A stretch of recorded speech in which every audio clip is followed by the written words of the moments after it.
Now, what I want you to do is to use, in the description, there's a GitHub repository. I want you to clone that, put it on your local machine, and then we move into our project, directory or our project environment. I'm going to show you how to do this. So what you do is you go to your favorite terminal, and in my case, I'm using Visual Studio Code here. So we go there, and you're gonna need to git clone. You git clone my repository. That would be HTTPS.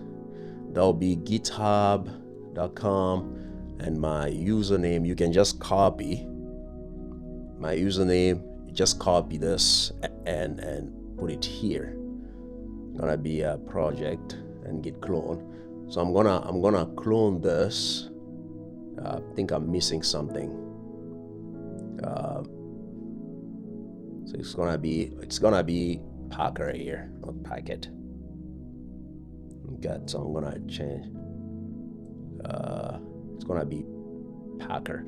That's the name of the tool that we're using. So we're gonna go here, and then what you do is just to move into this directory. And then when you do this, you should be able to see these things here. And you should be able to follow using the guide as part of the readme.md file, which gives you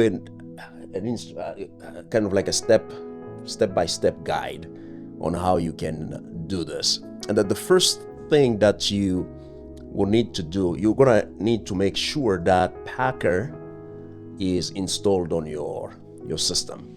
And when you install it, and to install it, you just go to this link here, and it's also part of your guide here.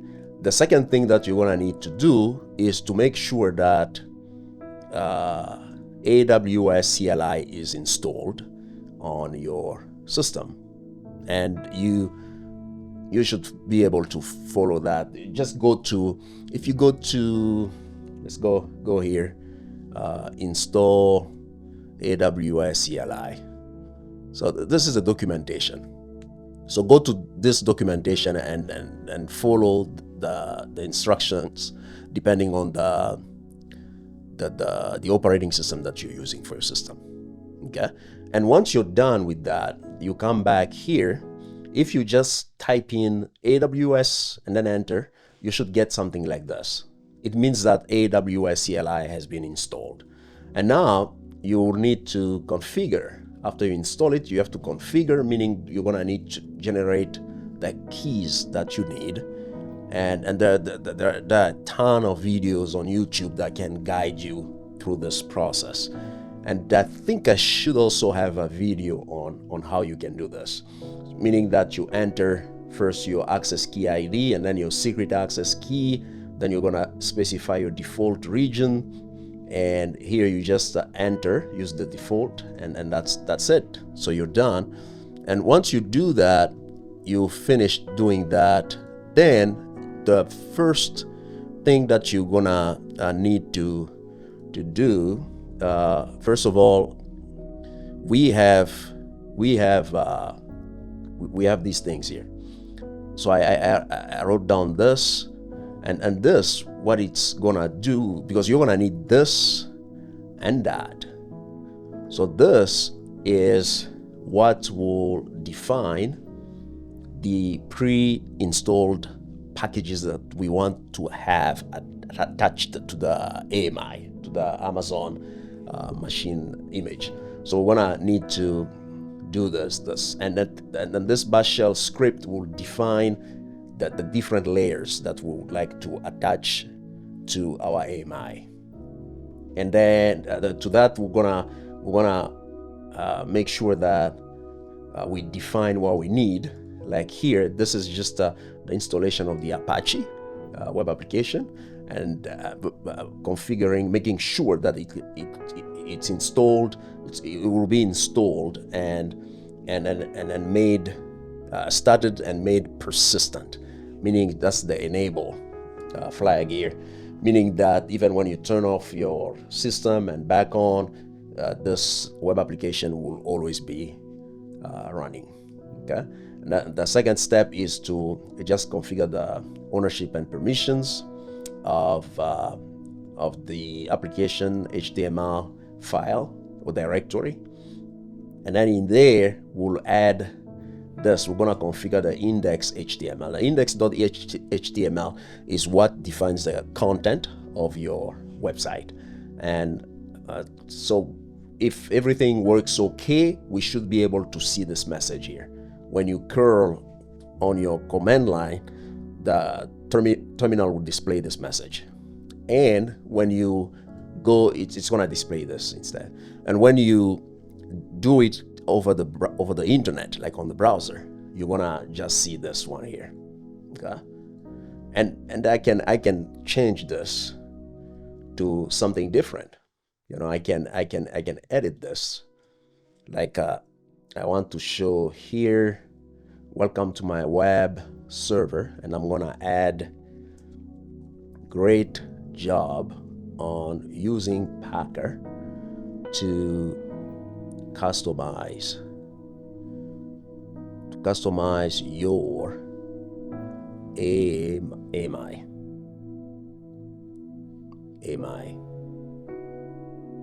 Okay, so we'll just do that. Exclamation point there, and then save it. I'm gonna save. So when we display that, when everything is working okay, so we should be able to see this. This is the message that we should be able to see. So the other file that I wanted to show you is this one here. So this will specify the kind of like the jobs that we want to accomplish here. So we're gonna these are the builders specifying the type of volume that we would like to attach to to a single machine that we want to provision or spin up off of this AMI, the region, the source AMI, and this, in this case, I'm using Amazon Linux. So I'm using Amazon Linux here, and that's why the user name, SSH username, is EC2-user. If it was an Ubuntu source AMI, then it would have been something different. It would have been Ubuntu here. And the instance type, we're using t2.micro, and the AMI name, it could be any name here, but I'm just gonna leave it T2S. You can change it if you want to. And then we have to specify the provisioners, meaning that you can have more than one. Okay? So like you can have what you need here, you can just add it here. So you add a comma here, and then you add something like this here if you want to. So you can have different layers of provisioners, but we're gonna just stick with this one here. All right. And the Packer application will be using this here to build our customized AMI. So now, when you use the tree command, it's a command that you can install to kind of like display the content in this way, in a more visual way. So we have these files, then we have this directory. In this directory, we have the Terraform scripts. I wrote some Terraform scripts here to provision an EC2 instance, and I'll show you how to do this in the next in the final video. But for now, what we will do is to make sure that you have these two files and they're configured to meet the technical requirements. And after doing that, in the next video, I'll show you now how to build your AMI. And after building our AMI, we're gonna push it to our AWS account.